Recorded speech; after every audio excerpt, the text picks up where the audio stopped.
Thank you all for joining us, and we are so excited about this conversation. I am Wes Moore. I am the CEO of the Robin Hood Foundation, which is one of the largest anti-poverty nonprofits in the country. And not often do you get a chance to be in conversation with people who are not just some of the truest examples of leadership that we have, but true role models and friends. And so I am just so grateful to be in conversation with this collection of dynamic leaders. Mayor Keisha and Lance Bottom from the city of Atlanta, Mayor Stephen Benjamin from the city of Columbia, South Carolina, and former Mayor Michael Nutter of the city of Philadelphia for this conversation that is really focusing on the critical moment that we find ourselves in now as we emerge from an unprecedented health and economic and frankly a social crisis that not only that COVID-19 exposed, but that COVID-19 exacerbated. And as we think about both where we are right now, where we were before, and where we plan on going, really having a conversation centering on the use of data and partnership to prioritize economic mobility and sustainable economic mobility for the people who live in American cities. So this is a conversation about cities. It's a conversation about the people who live in them, who work in them, who grow in them, the children who are educated in them, but also it's fundamentally a conversation about leadership. And the three people who I have the pleasure of being with today epitomize it because our mayors are absolutely critical. They're the on the ground political leaders. And as a result, their actions, their positions, their policy choices, they are remarkably consequential in a daily basis. And the public expectations of you are expressed directly to you at the grocery stores, and at restaurants, and at the barbershop, at the beauty salon, and ultimately at the ballot box. You have to deliver with a constrained budget. You have to deliver despite all the things that get pressed and framed out in your day, and the things that sometimes that you know do not have the ability to be pushed until tomorrow. You have to deal with them right now. And you also don't get a chance to run it from a deficit perspective. So what you do and what you have to sign up for in this is knowing that your policy choices will have a very direct impact on people's lives and right now. So first, I just want to start with a very deep and humble thank you. And then I want to go directly into a question. And the question is really framed on this idea of how in this moment do we focus on reimagining an inclusive economic future? Because while it's impossible for local leaders to shift broad economic and market forces, you all, each individually, have proven that it is possible for mayors to create the conditions for more inclusive economies that give all residents a real opportunity to thrive. And so maybe I'll start with you. I'll start with you, Mayor Lance Bottoms, and ask, what did you try to reconstruct or transform to ensure economic well-being when you first came into office? And what did you learn from that experience, particularly after this past year when so many of the frameworks and the structures that were put in place were given such a significant jolt and such a significant blow?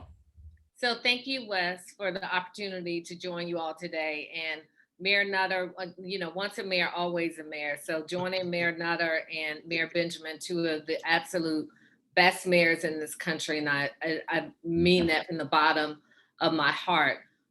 When I came into office in 2018, we were already facing an inequality challenge in Atlanta, and many think of Atlanta as the Black Mecca in many ways that it is, but it's also this tale of two cities.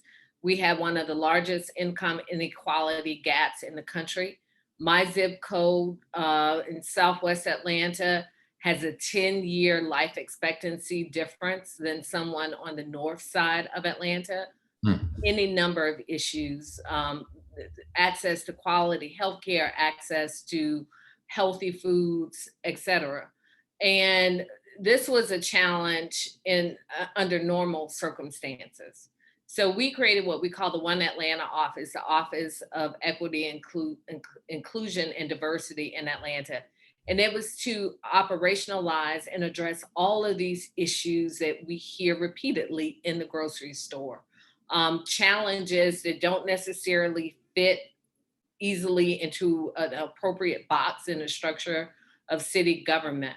So the work had already begun. And then 2020 came. And the sense of urgency was even more. And I remember at the beginning of the pandemic saying to my senior team, God bless the child who's got his own. Mm.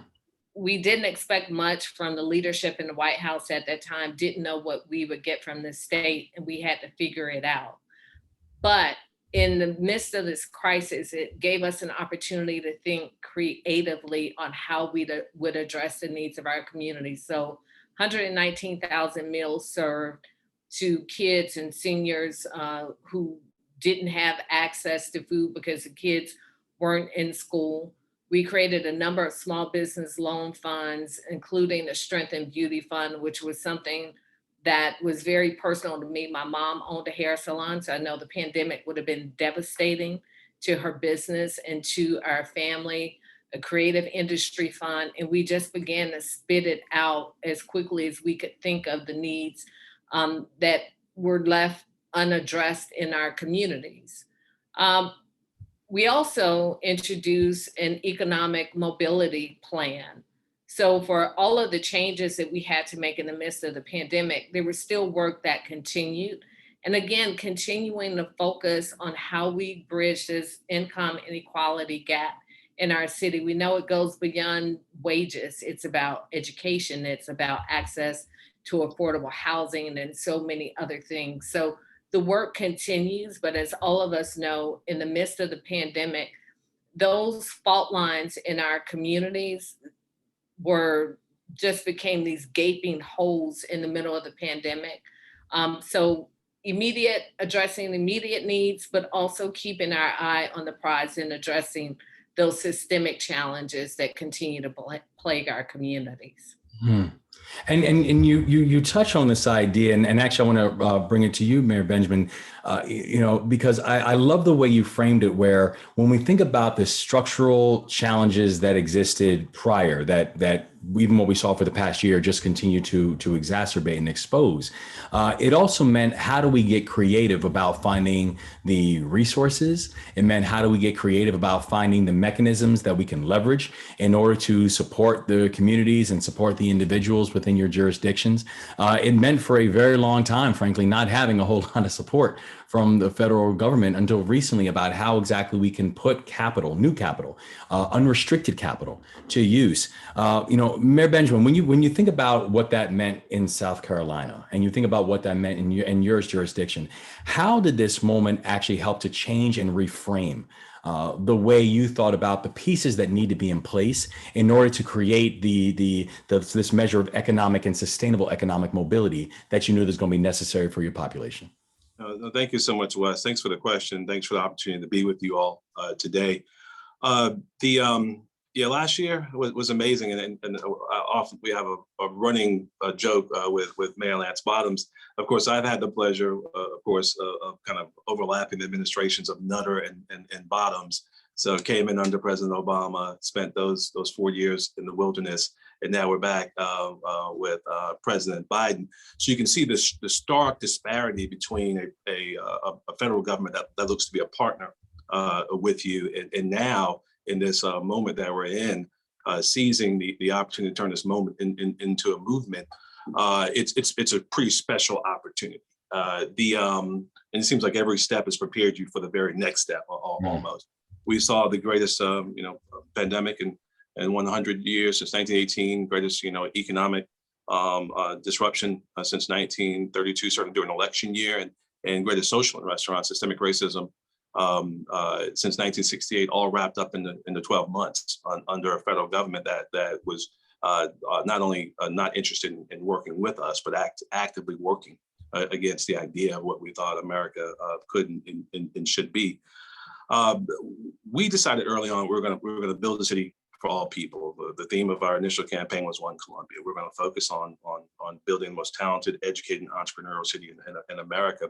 In order to do that, it was going to require us to do some serious restorative and reparative work to help our citizens get from A to Z.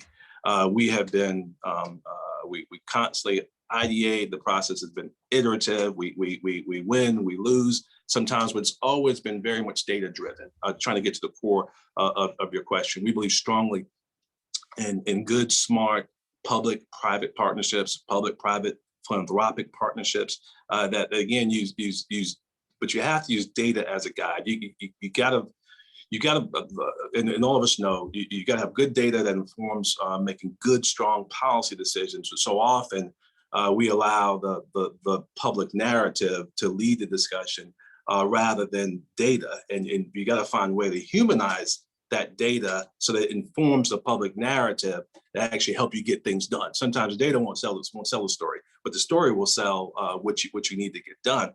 So we've been focusing obviously on running a inclusive and compassionate city, a second chance city, leading on all the issues that we know. We have as many people almost in this country who have criminal records as those who have college degrees. How do you pull those folks back into the American economic mainstream with some creative policies that encourage folks to invest in that space? We found some success there as a second chance city.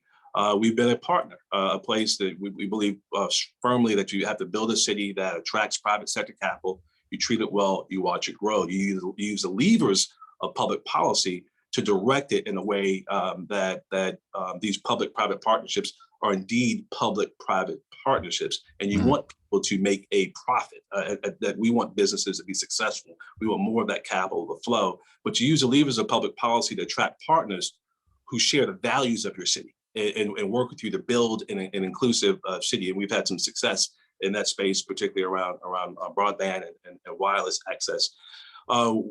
We had some great data just a year and a half before the pandemic, working with Howard University, Harvard University, with some resources from Google, in which we did a great future of work study along with Long Beach, California, and Gary, Indiana, sponsored by the African American Mayors Association.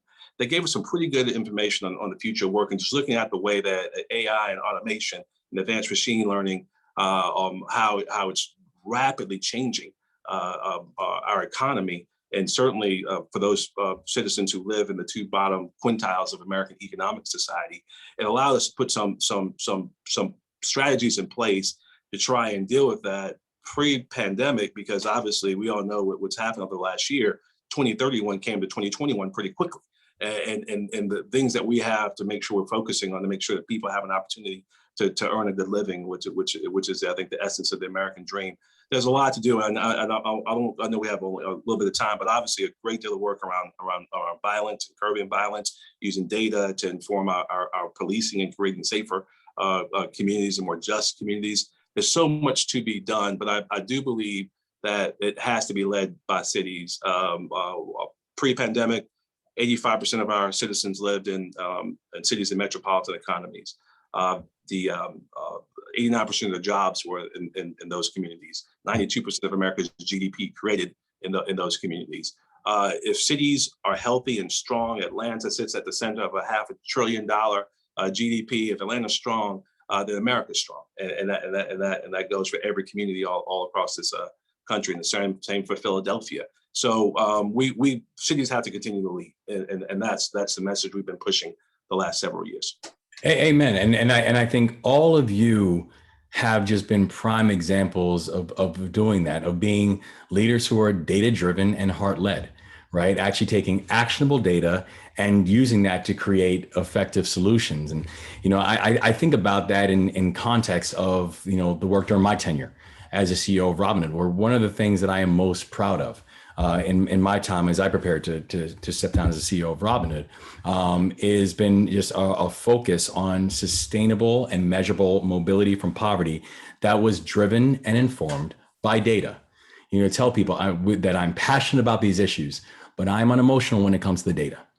And at Robinhood, we have this critical tool, something called the Poverty Tracker that we've had in partnership with the remarkable Columbia University and their outstanding Center on Poverty and Social Policy, where this really allows us to take a sample of 4,000 households across New York City over years and just gives a unique ability to have this measurement of on the ground trends by looking at a longitudinal data set. And the data really relieves some remarkable tools. And Mayor Nutter, I want to throw the next question to you. Not just in recognition of the very exciting partnership that we're building together around this idea of how exactly can we take these kind of mechanisms and things like what's happened with the poverty tracker and expand it to cities like Philadelphia and beyond. But from your position, from what you saw both as the mayor of Philadelphia and then also as we're working on expanding this platform, what has been the role that data, what has been the role of this information has had in not just leading on conversations and agendas, but actually operationalizing the change that we're all hoping to see? Sure. Well, again, Wes, thank you and the team, and to my friends who are still in office, Mayor Bottoms, Mayor Benjamin.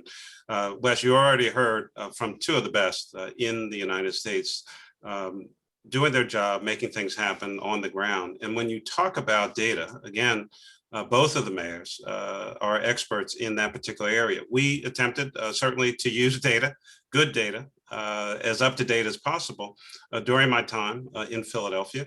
When we think about it, just 13 short years ago, we were in the midst of a worldwide recession.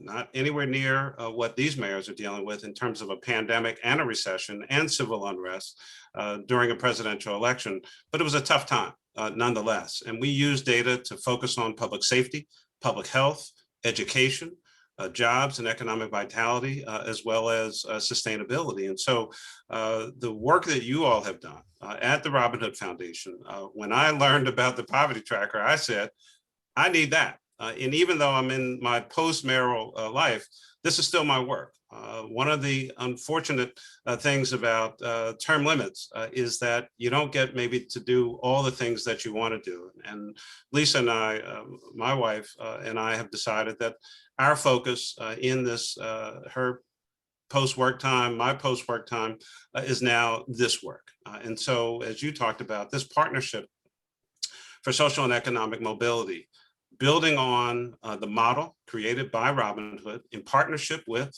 Columbia University, the University of Pennsylvania School of Social Work, Social Policy and Practice, and Johnson C. Smith University in Charlotte.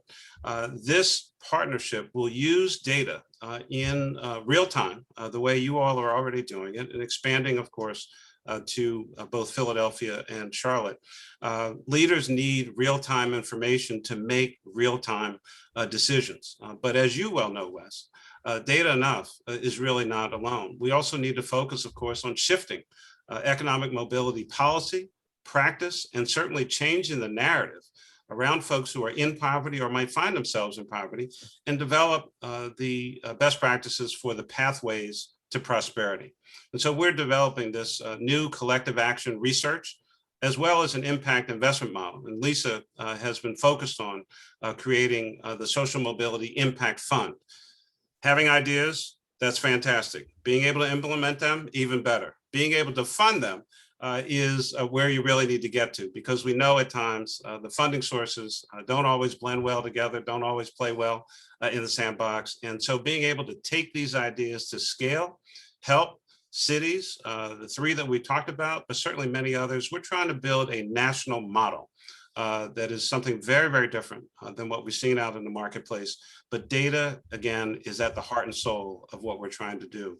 The poverty tracker is that particular tool. And I couldn't be more excited as we plan to build this partnership with you, Robin Hood, and these three incredible, highly respected universities. Well, I tell you, we could not be more excited to be working towards a partnership with you on this as well. This work matters. It should drive. It shouldn't just reflect the decisions that are made. It should drive them. And we love the scope and the frame that's being pulled together. And we really couldn't be more excited about this as well. And I wanted to throw it back to Mayor Bottoms, because as we're watching leaders that are coming on board, whether they be leaders of municipalities, leaders of, urban or rural or suburban environments, we know oftentimes that poverty, it's not just that it exists, is that oftentimes poverty is incredibly predictable. It's that it's incredibly generational. It's oftentimes incredibly concentrated. How do we go through the process of not just putting together the frames to be able to combat, but also building the societal will to combat it in the first place on something that for far too many people, they've just become comfortable with the idea that there are certain people who are going to live and exist and eventually die in poverty? This has been one of the more frustrating things of our time. There is an expectation of failure for some communities. And what we know is that as we are facing crime surges across the country, this is not just about COVID. It's about more than that. It's about the systemic issues that people took into COVID that were never addressed. And it is one of the biggest challenges and opportunities that I believe leaders across this country have.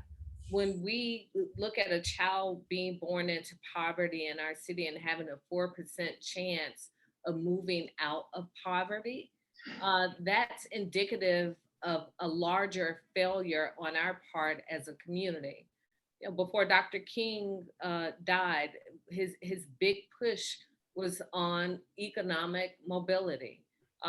He talked about creating this beloved community, one free of poverty, one free of prejudice, and one free of hatred. And it's still this aspiration for all of us. But and it's interesting you would ask this question. I just did a press conference this morning on challenges that we are having with crime in our city. And what has been extremely frustrating, when I came into office in 2018, there was so much will to do things differently. We ended cash bail bond in the city of Atlanta because poor people were being penalized because they didn't have $100 to pay to get out of jail. And that created other issues. You go to jail because you have an expired tag. You can't pay to get out, then you lose your job, then you lose your car, then you can't pay child support, and the cycle continues. We ended the relationship with ICE. We committed $1 billion or created a goal of $1 billion towards affordable housing. There was so much support around all of this. And then 2020 came. And as we're turning the corner on COVID, people are emerging from this pandemic, still dealing with these systemic challenges, the mental health issues, the loss of jobs, the loss of loved ones. And suddenly the will that we had to move the needle has swung back the other way. And what I shared at our press conference this morning, until we commit to addressing these systemic issues and not let disruptors stop us from addressing these systemic issues, we will find ourselves in this position again and again and again. Nelson Mandela said the most powerful weapon that can be used to change the world is education. We've got to address education. We've got to address access to mass transit, to healthcare, to food, to quality schools. There's so many issues that have to be addressed so we don't find ourselves in this predicament the next time something unexpected happens to our communities. And it is, it at times it is frustrating because we know these challenges are in our communities, whether we are in a pandemic or not. But it's also, it gives me moments of optimism because we know the things that need to be changed, and with support from foundations like your foundation and so many others, there's an ability for us to turn this corner, but it is going to require that we not give up and we turn our backs when unexpected challenges face us. Amen on that. And and Mayor Benjamin, speaking of things that are unexpected, but in this case, unexpected and welcomed, we just saw one of the largest individual and unrestricted infusions of cash and capital that is also now going to be coming to our cities and our states because of the ARP. In the state of Maryland, in my own state alone, we're talking upwards of $3.9 billion that's going to be coming into the state for allocation to be able to deal with these issues. How should states and areas and municipalities be thinking about this, frankly, once in a generation type of influx of cash, particularly the fact that it is an unrestricted pot to be able to make core investments in our people? I think very thoughtfully, compassionately, strategically. The reference in everything that we've said thus far, we're talking about transgenerational challenges. And problems that take a long time to create, take a long time to unwind. So we've got to be making these very strategic investments right now, really with a focus on posterity. And I really mean for the long term. I mean, there's fruit that's being born in Philadelphia right now because of seeds that might not have planted 10 years ago.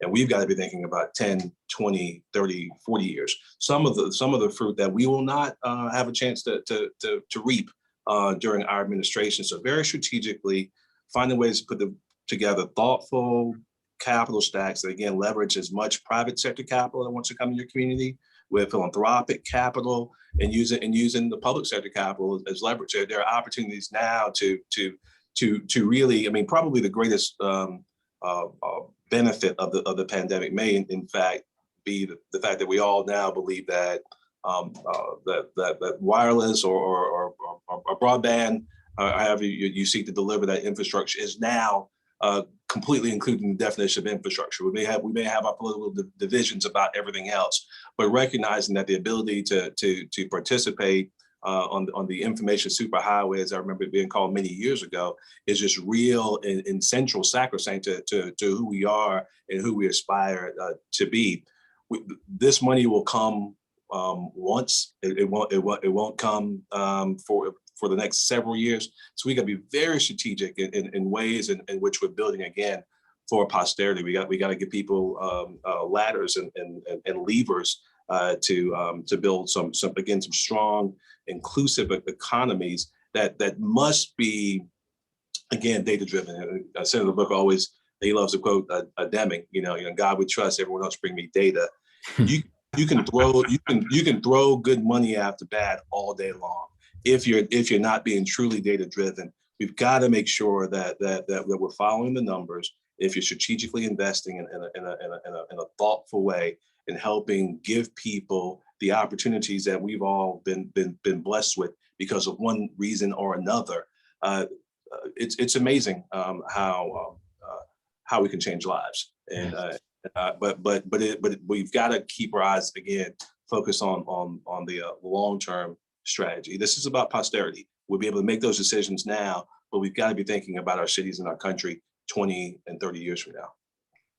I'm so glad we have leaders like y'all who are doing it. And Mayor Nutter, I'm gonna give you the quick final word. When I think about this, the time and the poverty tracker work that we've been able to do at Columbia University, and again, they have just been such wonderful partners, extraordinary partners in all of this. Yeah. And one thing we've been able to do is really establish what is the goal. Right. What is the thing we're actually looking to accomplish that will receive this mountain of data? But with that data, what is it that we're supposed to be doing with it? What changes are we supposed to be driving with it? What do we do when we learn through the poverty tracker that half of all households in New York have experienced poverty for at least a year over the past 4-year period? That literally half of the city was in poverty. What do we do with that data? So my final question is to you. As you're pulling this data and as we're working on building out this partnership and we're collecting all this data, what's the goal? What is the thing we're hoping to do with that data that is going to make a market impact on the lives of the individuals and the community and the children that we serve?